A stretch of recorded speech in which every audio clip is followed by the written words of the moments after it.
할렐루야. 예, 오늘 이제 5월 5일은 내일 모레지만 그 어린이 주일로 오늘 5월 3일 이렇게 지킵니다.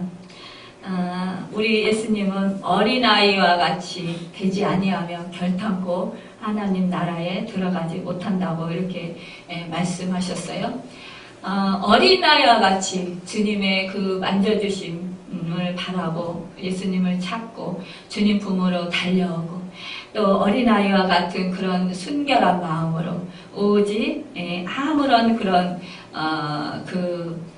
마음속에 다른 동기 없이 오직 그 단순하게 주님을 사랑해서 주님을 좋아해서 주님의 품에 안기고 싶어서 이렇게 주님 품에 나아가는 자, 그 사람이 바로 복 있는 자입니다. 또한 그들이 바로 천국의 소유한 그런 천국의 주인입니다. 오늘 우리에게 말씀하시는 것은 정말 단순한 너희가 되라는 거예요. 우리가 이제 나이를 먹어서 우리 아까 장로님이 기도하셨듯이 정말 이제 다시 우리가 어린이로 돌아갈 수 없지만 그러나 우리는 하나님 앞에서 어린입니다. 아기예요. 그 젖된 아기가 그 엄마의 품을 찾듯이 그렇게 우리는 하나님 아버지의 마음을 하나님 아버지의 그 가슴에 안겨야 할 것입니다. 찾아야 할 것입니다. 사실상 아버지와 같은 하나님 아버지도 계시지만 어머니의 성품을 가지신 우리 하나님도 계십니다. 그렇기 때문에 우리가 그 아버지와 같은 어머니와 같은 성품을 가지고 계신 그 하나님 안에서 우리가 어린이와 같이 정말 그 아기가 엄마의 눈을 맞추면서 그 가슴에 안겨서 그렇게 기뻐하고 평화를 누리면서 자유함을 누리고 기쁨을 누리고 행복함을 누리는 것처럼 우리는 그렇게 우리 주님 품 안에서 행복하고 정말 평안함을 누리고 자유함을 누려야 될 것입니다. 오늘 말씀의 제목은 자손에게 알리라 라는 제목으로 정했습니다. 정말 그 이스라엘 백성들은요, 하나님이 선택받은 그런 백성입니다. 그래서 그들은 그 하나님의 말씀에 순종해서 살기로 그렇게 그 부름을 받았고 또 그들은 하나님의 말씀에 순종해서 살기로 결단을 한 사람들입니다.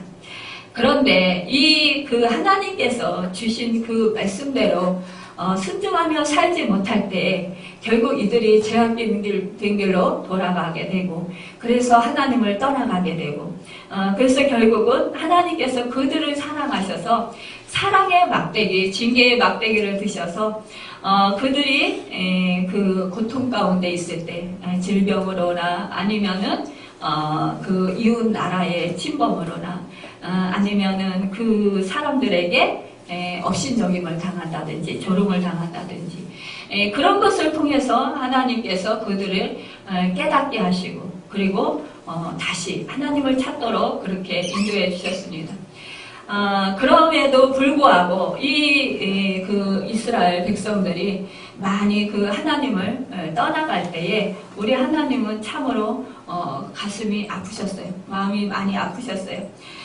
그런데 오늘 이 시편을 보면은요, 오늘 이 시인은 이러한 이스라엘 백성들이 그 자손에게 이 율법에 대해서 하나님이 행하신 일, 그러니까 하나님이 구원해 주시고 사람을 베푸신 일, 은혜를 베푸신 일들을 기억하라는 거예요. 말씀을 잊어버리지 말라는 것입니다. 또 한편으로는 이 이스라엘 백성들이 죄를 짓고 하나님을 떠났을 때 그 고통을 받았던 그런 것들을 알리라는 거예요. 그래서 이 후손이 하나님의 떠나지 아니하고 하나님의 말씀 안에서 정말 말씀을 지키며 그렇게 순종하며 살아갈 수 있도록 그래서 그 후대가 복을 받을 수 있도록 그렇게 그 자녀들에게 가르치라고 교훈하는 그런 시입니다. 성지 예루살렘에 가면은요, 지카론 언덕에 야드 바셈이라는 유대인 학살 기념관이 있습니다. 야드 바셈은요, 이름을 기억하라는 의미로서 이스라엘 예루살렘에 있는 유대인 최대의 학살 기념관입니다.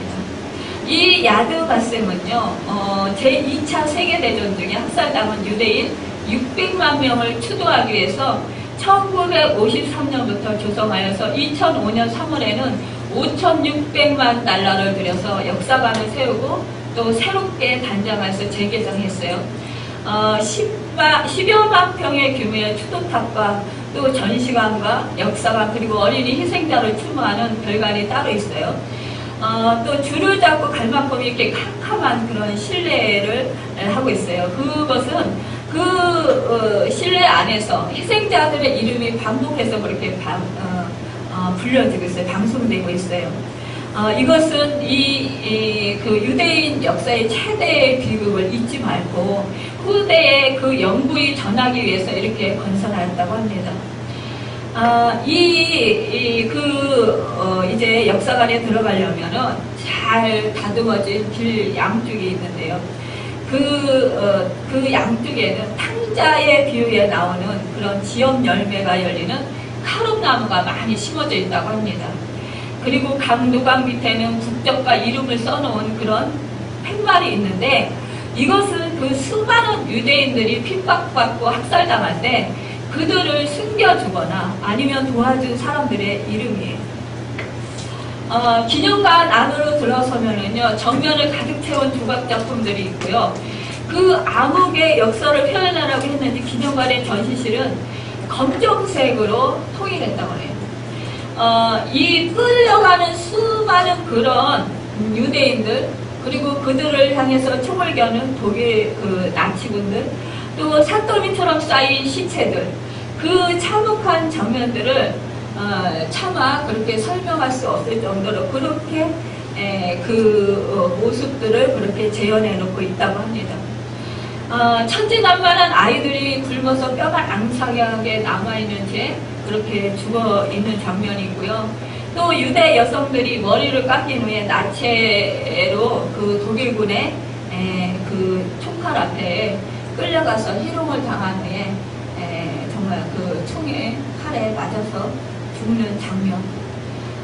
또 그 살아있는 그런 사람을 마취도 하지 않고 살을 찌르고요. 배를 가르는 장면. 이런 장면들이 이렇게 전시되었다고 해요. 또 이름의 방에는 학살된 희생자들의 이름이 일일이 기록되어 있다고 해요. 이 방은 어떤 폭탄에도 파괴되지 않도록 특수 설계되어 있고요. 모든 명단이 전산화되어 있어서 누구에게나 자료가 공개된다고 합니다.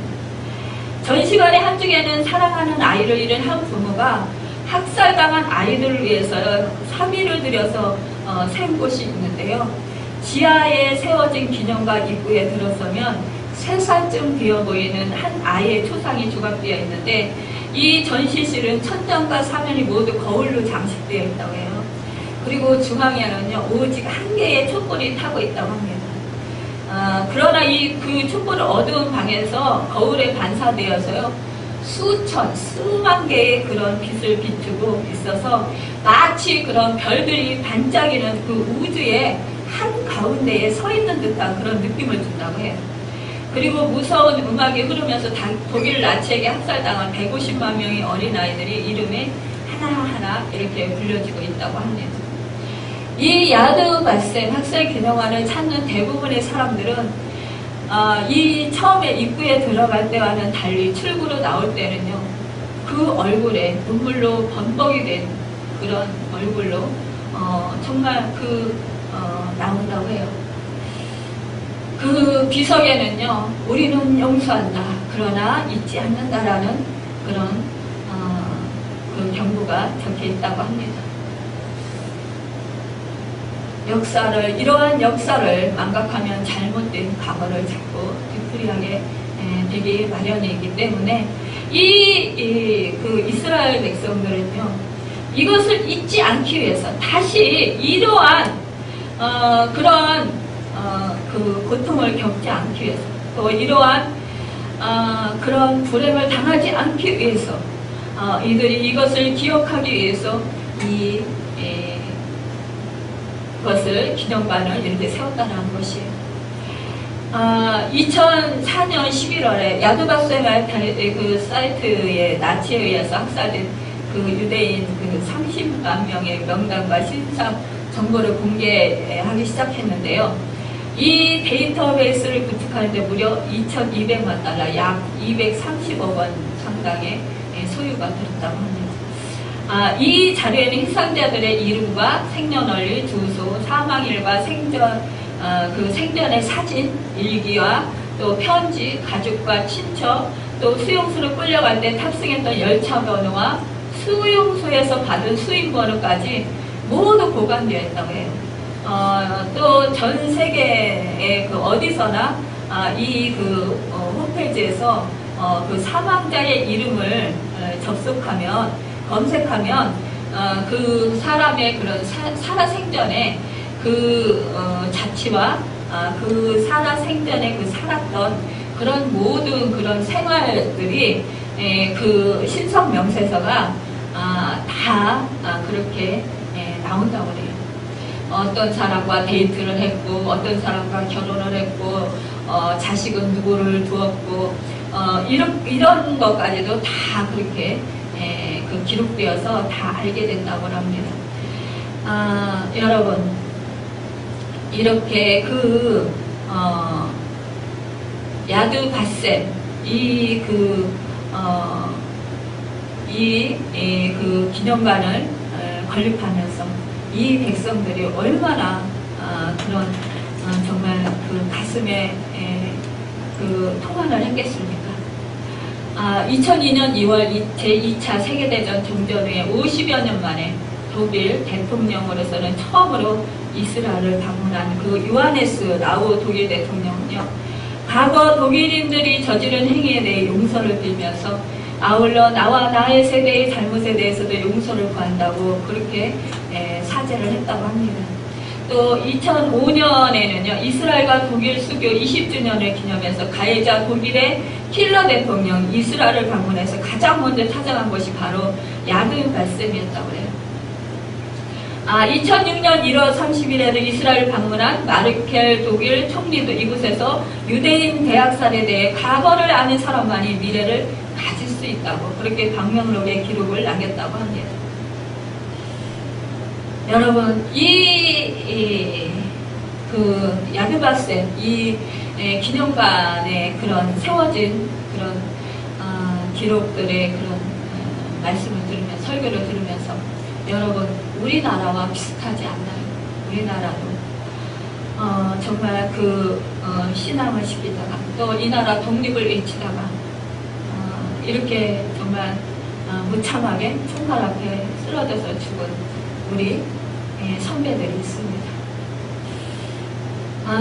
참으로 이런 것을 생각할 때 우리가 이스라엘과 우리나라가 참 닮은 점이 많다라는 것을 우리는 알 수가 있습니다. 제가 왜 야드바셈 이 이야기를 길게 했을까요?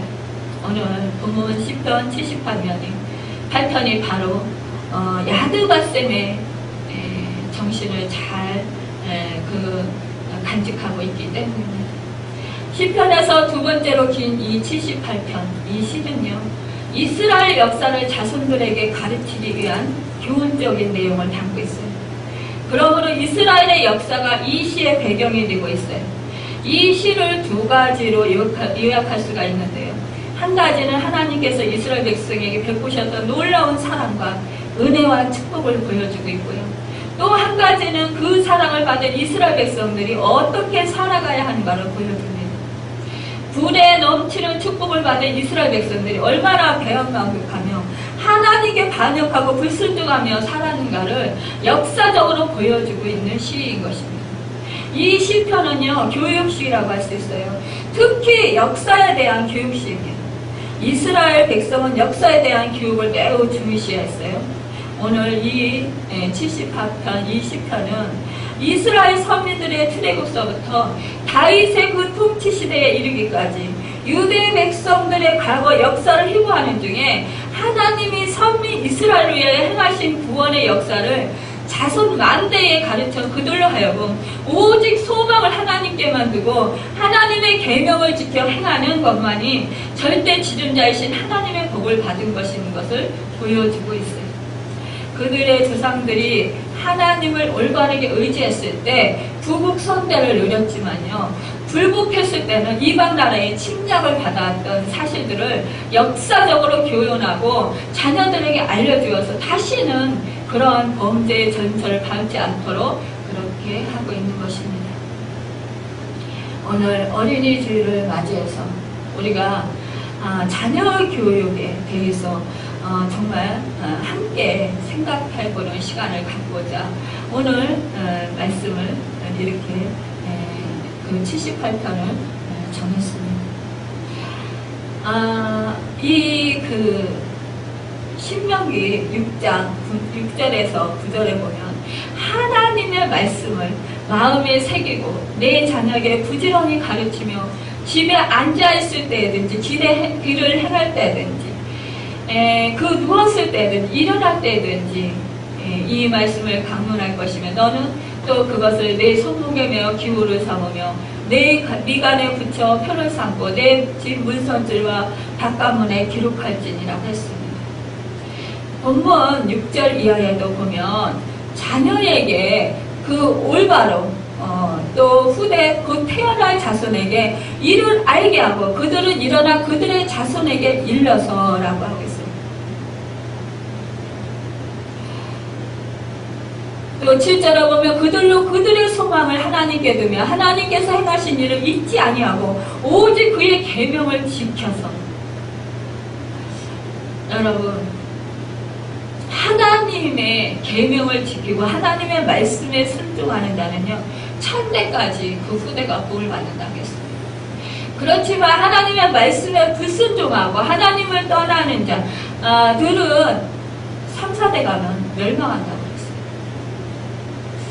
여러분, 3, 4대까지 갈 것도 없는 것 같아요.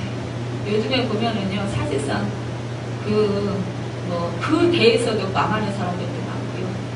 또 그 다음 때에서 완전히 집안이 정말 멸문 가문으로 변화되는 그런 가정들도 참 많이 있습니다.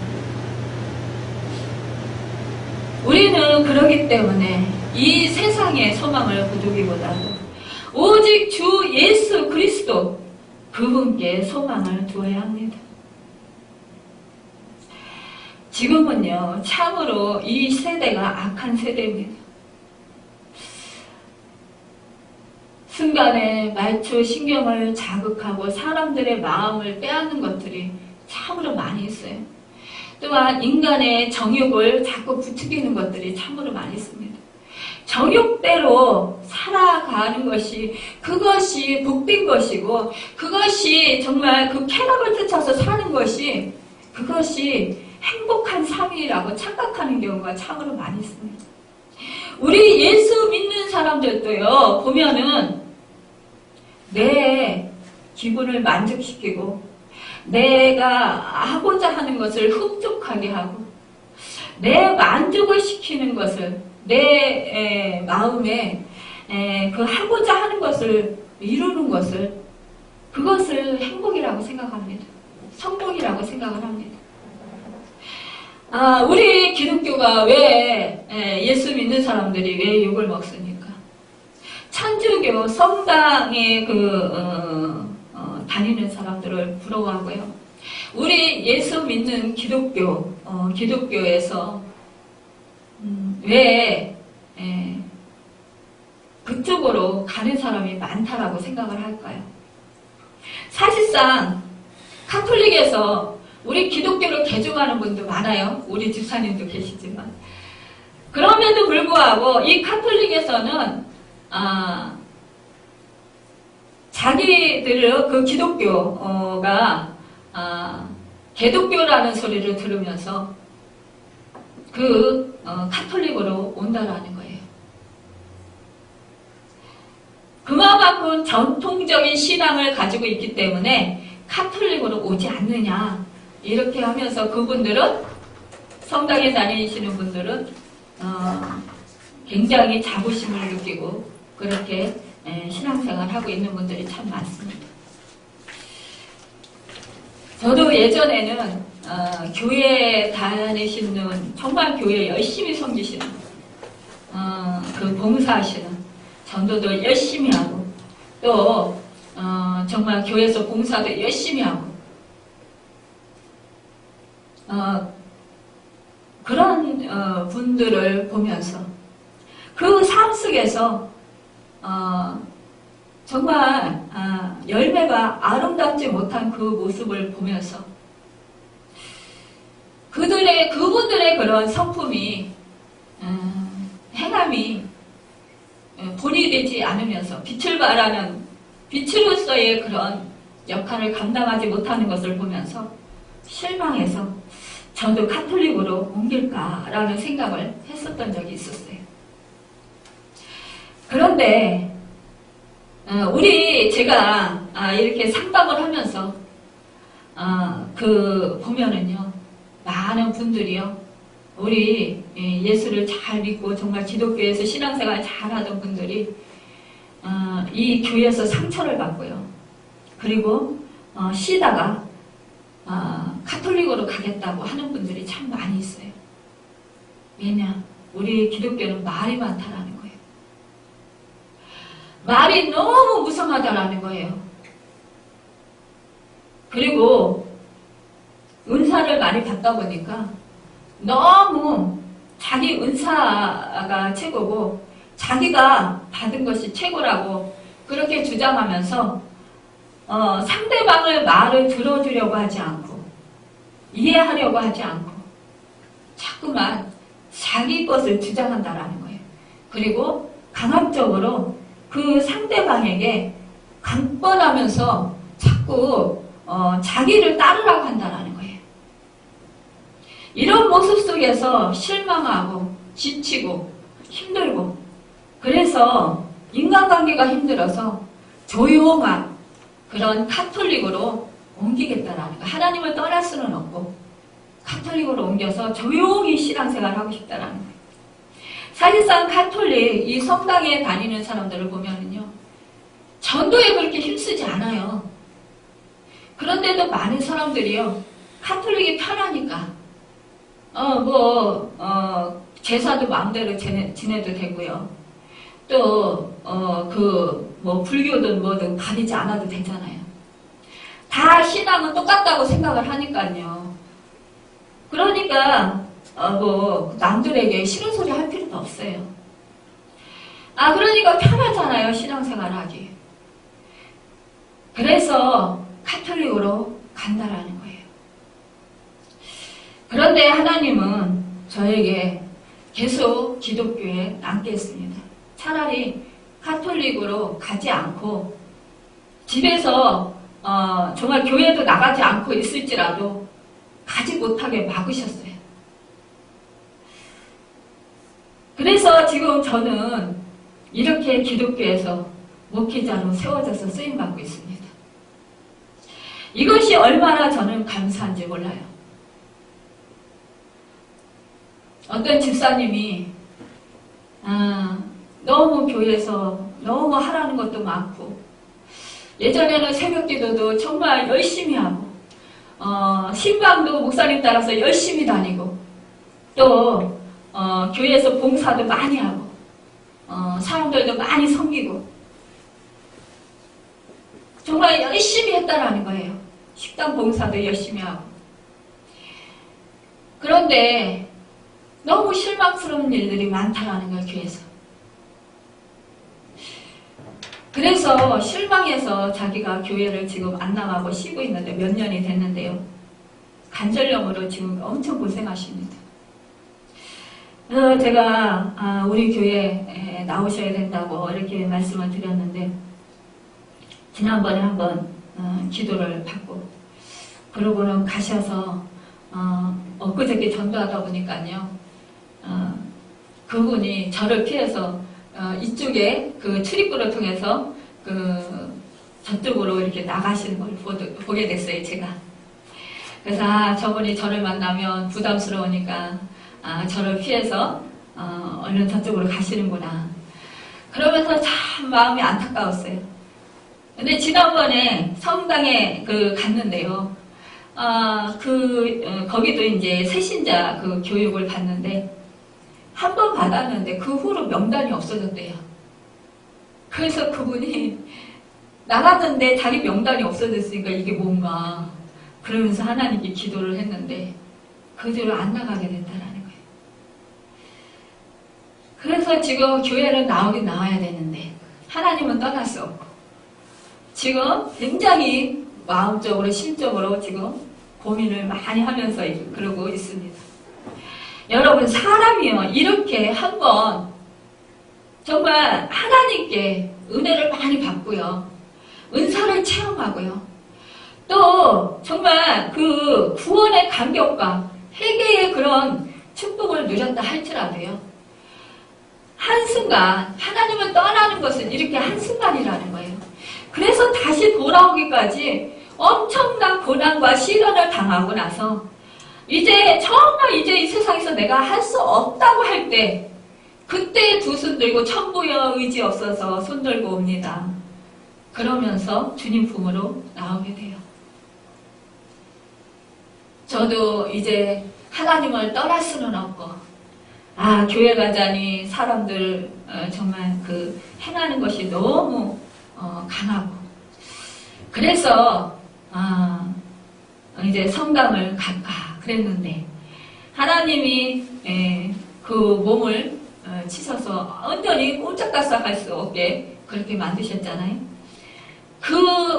육신의 질병을 통해서 이제 하나하나 깨닫고 주님 앞에 다시 무릎 꿇고 나아가게 하셔서 이제는 그런 쪽이 아니라 정말 주님이 계신 곳 그곳이 어딘가요? 라고 그렇게 기도하게 되었고 정말 그 주님이 인도하신 대로 주님의 몸된 교회다가 이렇게 하나님을 깊이 만나게 하시고 하나님의 은혜로 정말 이렇게 이 자리에 세워주셨습니다. 여러분 우리는 이러한 하나님을 떠나면 이런 징계를 받지만 그러나 이 징계 또한 하나님이 이 사람을 완전히 멸망시키고자 주시는 게 아니라 하나님은 그 자녀를 사랑하셔서 새롭게 회복시키시고 더 복을 주시고자 큰 복을 주시고자 징계를 하시는 것입니다. 제가 그 징계의 채찍을 맞지 않았더라면 저는 지금 이 자리에 없을 것입니다. 제가 그때 그 징계의 채찍을 맞았기 때문에 지금 이 자리에 있게 되었습니다.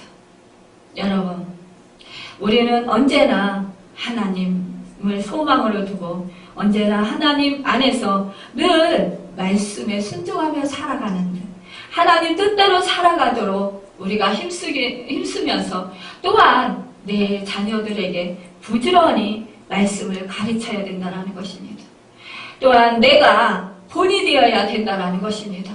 내 자식은요, 내 뒷모습을 보고 자란다라는 그런 말이 있듯이 내 자식은 내 행동을 통해서 내가 말하는 것을 통해서 보고 자라게 됩니다.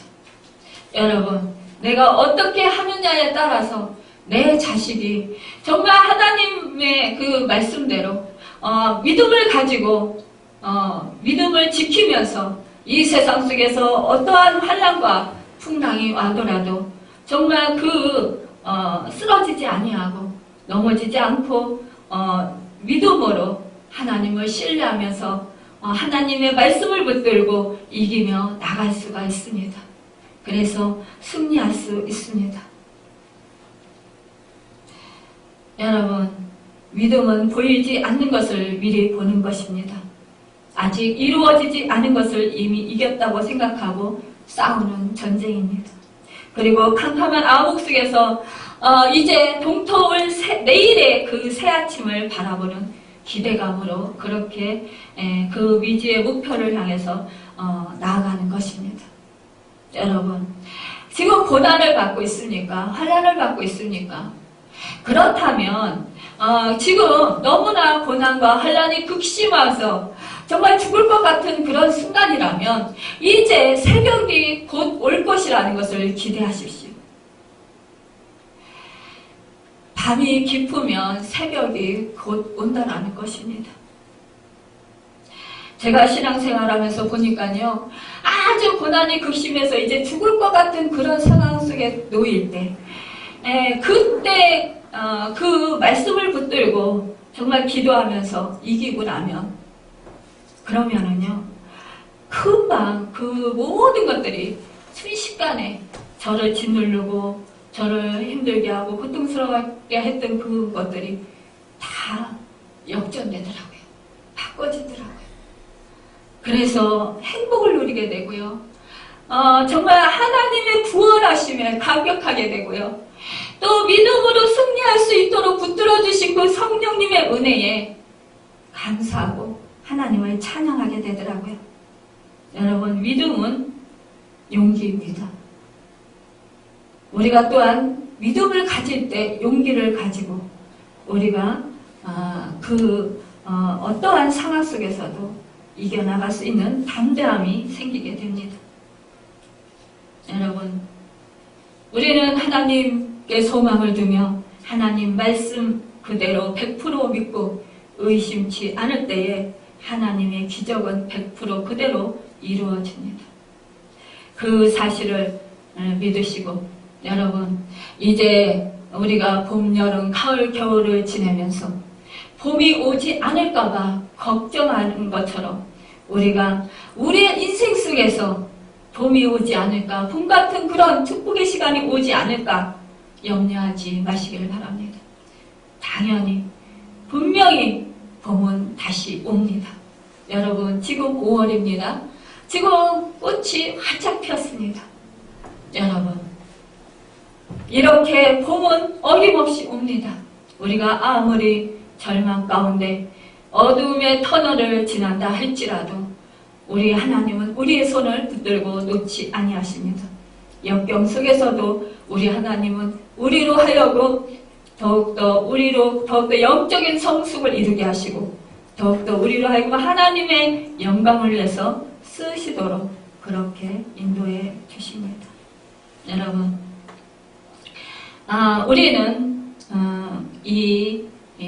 정말 말씀을 우리가 정말 붙들고 후대에게 또 태어날 그런 자손에게 우리가 미리 정말 결단하면서 말씀으로 또 우리가 신앙생활 정말 온전히 잘하면서 그러면서 교육하며 가르쳐야 될 것입니다. 제가 시간이 많이 지났는데요. 예와 한 가지를 전하고 이제 말씀을 마치고자 합니다. 미국에 사는 이스라엘 사람은 미국 전체 인구 비례를 볼 때 겨우 3%밖에 되지 않습니다. 그런데요, 또 미국 전체 대학 교수의 30%가 이스라엘 사람이라고 해요. 노벨상 수상자의 24%가 유대인 계층이고요. 어떤 사람이 이렇게 랍비에게 물었습니다. 이스라엘 사람은 어떻게 이처럼 자녀 교육을 잘 시키고 있습니까? 이때 대답은 아주 간단했다고 합니다. 일찍부터 가르쳤기 때문입니다라고 했어요. 또 어떤 엄마가 아이를 데리고 랍비에 가서 물었어요. 이 아이를 몇 살부터 가르치면 좋을까요? 그러자 이 랍비가 이렇게 대답했습니다. 지금 그 아이가 몇 살입니까? 라고 물었어요. 그러자 이 아이 엄마가 2살이에요 라고 대답을 했습니다. 그러자 이 랍비가 그렇게 대답했습니다. 그렇다면 벌써 2년이 늦었습니다. 여러분, 우리 아기는요, 태중에 있을 때 다 압니다. 태중에 있을 때 모르는 것 같지만요, 다 알고 있어요. 그렇기 때문에 우리가 미리 아기를 갖기 전서부터 우리가 정말 말씀으로 나 자신부터 그렇게 훈련하며 말씀에 순종하고 행하는 삶을 살고 미리 아기를 갖기 전에 아기를 위해서 하나님께 기도하시길 바랍니다. 잘 하나님 말씀으로 그렇게 교훈하며 또 말씀으로 잘 가르칠 수 있도록 그렇게 인도해 주시고 믿음이 정말 신실하고 하나님을 사랑하는 그런 자녀 주시라고 그렇게 기도하시고 또 하나님의 자녀로서 정말 그 청지기로서 이 세상에서 하나님의 영광을 위해서 살아갈 수 있는 그런 자녀로 살아갈 수 있도록 그런 자녀를 주시라고 기도하시길 바랍니다. 그런 자녀로 키울 수 있도록 또 믿음을 주시고 또 말씀으로 또 살아갈 수 있도록 그렇게 인도해 주시라고 그렇게 기도하시길 바랍니다. 여러분, 그리할 때 여러분의 자녀들이 후대 만대 정말 주님의 말씀대로 순종하며 행하며 살고 하나님의 영광을 위해서 아름답게 살아가고 하나님 뜻대로 살아서 정말 세계 위에 뛰어나게 하나님의 기쁨이 되는 축복된 자녀들이 되고 후손들이 될 것입니다. 여러분, 아브라함과 같은 그런 믿음의 후손으로서 정말 복된 그런 그 가문과 그 후대가 될 것입니다.